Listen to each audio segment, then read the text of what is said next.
Tema 4 de la asignatura de Ingeniería Química de la Universidad de Jaén. Introducción a los fenómenos de transporte. Objetivos que vamos a considerar en este tema. Primero, vamos a conocer las leyes y las propiedades de transporte. Vamos a aplicarlas al transporte molecular de una propiedad extensiva, a obtener la ecuación general de transporte unidireccional de una propiedad extensiva y conocer además, hablaremos algo sobre el transporte turbulento de propiedad.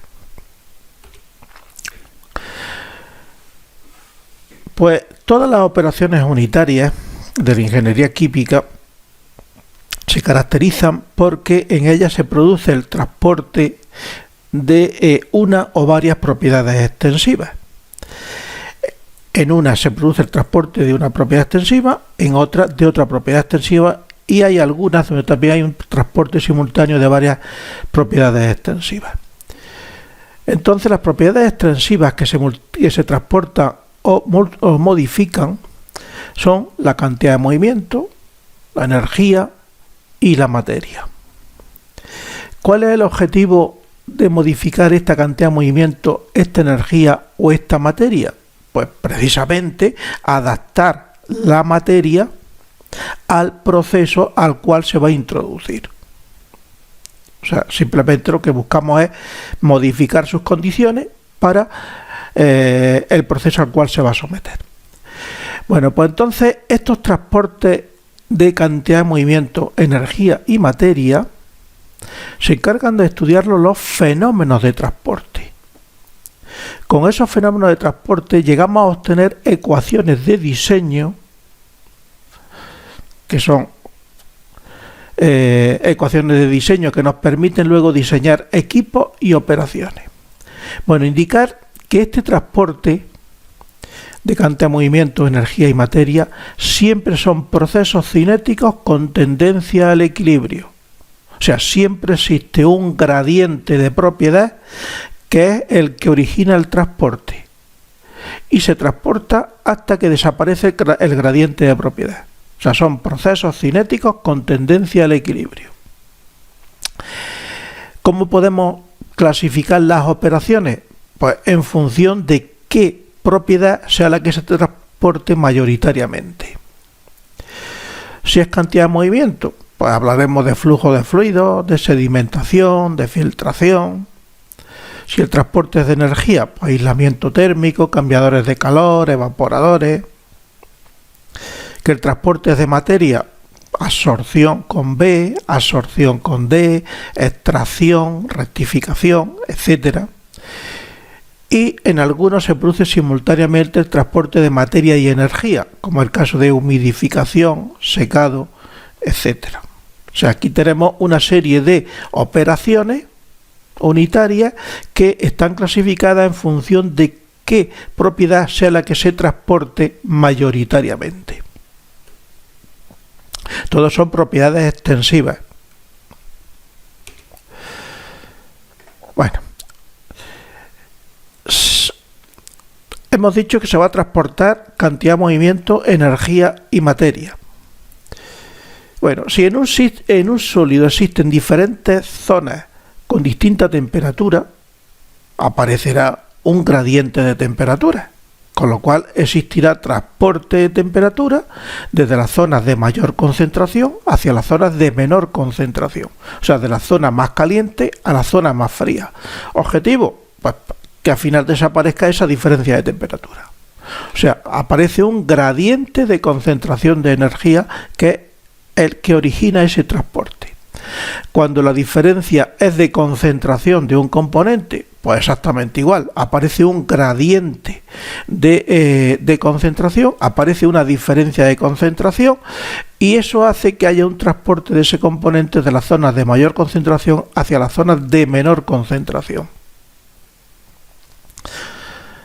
Cuando en un fluido hay zonas que van a distinta velocidad, si el fluido circula por una conducción, por una tubería que no se mueve, el fluido que está pegado a la pared irá mucho más lento que el fluido que circula por el interior, por el centro de la tubería.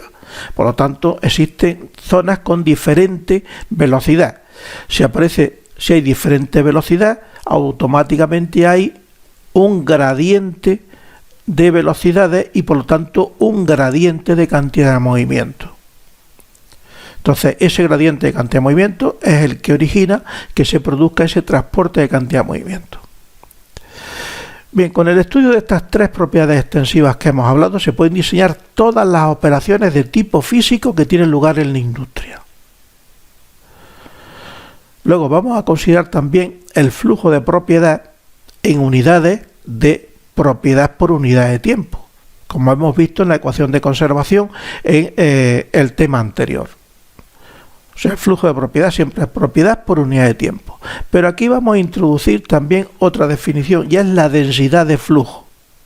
La densidad de flujo de propiedad es el flujo partido por la superficie transversal. O sea, la densidad de flujo es el flujo partido por la superficie, pero superficie transversal. Bueno, vamos a aplicarlo esto al transporte molecular de cantidad de movimiento y vamos a hablar un poquito de la experiencia de Reynolds. Reynolds, pues lo único que hizo fue probar diferentes diseños de tuberías transparentes, utilizó diversos líquidos y, como es natural de diferente color del colorante, utilizó un colorante. Entonces, en estos líquidos, mediante una bomba peristáltica, introducía un flujo constante de líquido a través de la tubería y metía en el centro de la conducción también un fino hilo de colorante, de tal forma que conforme se iba incrementando el flujo, este hilo se iba manteniendo en el interior, en el centro mismo. Pero llegaba a un punto donde el flujo era tan alto que ese colorante automáticamente que entraba se difuminaba por toda la sección de la conducción. O sea, por todo el volumen de líquido. O sea, teníamos antes que no se difuminaba, con lo cual el líquido permanecía en su color y el colorante también con su color, pero llegaba un momento donde se difuminaba. Entonces observó de esta forma que el flujo era importante para que se produjera esta turbulencia que difuminaba el color por toda la sección. Cambió el diámetro de la tubería y observó que también existía un flujo ya distinto en el cual se producía también esa difuminación del colorante. Y luego cambió también de líquidos. Al cambiar de líquidos cambiaba su densidad y su viscosidad, porque son propiedades características, con lo cual observó que también cambiaba el flujo al cual se producía esta difuminación del colorante. Entonces, aplicando el análisis dimensional, llegó a obtener la ecuación que lleva su nombre, la ecuación de Reynolds, que relaciona el diámetro con la densidad, con la velocidad y con la viscosidad. De tal forma que este módulo de Reynolds, que es adimensional, este módulo de Reynolds nos dice que se mantiene flujo laminar siempre y cuando su valor sea inferior a 2100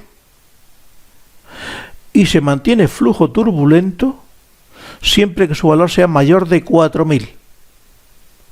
Entonces tendremos régimen laminar por debajo de 2100, que es este primer caso, donde el hilo de colorante se mantiene, y flujo turbulento o régimen turbulento, en este segundo caso, Reynolds mayor de 4000, que es cuando las turbulencias son grandes, hay movimiento de fluido transversalmente y el hilo de colorante se difumina rápidamente por toda la sección de la conducción. Y entre 2100 y 4000 es una zona de transición que, dependiendo de otras características, pues puede ser laminar o turbulento. pero lo que sí quedó bien delimitado es que hasta 2100 teníamos régimen laminar y por encima de 4000 era régimen turbulento. Aquí vemos una representación del régimen laminar. El fluido se va moviendo en láminas planas y paralelas o en secciones concéntricas que se mantienen sin entremezclarse, y el régimen turbulento pues desaparece ese régimen laminar y entonces hay turbulencias al azar que hace que se mezclen todas esas líneas. Vamos a aplicar aquí entonces, y lo vamos a aplicar también en los siguientes temas, la hipótesis de no deslizamiento. ¿Qué indica esta hipótesis de no deslizamiento?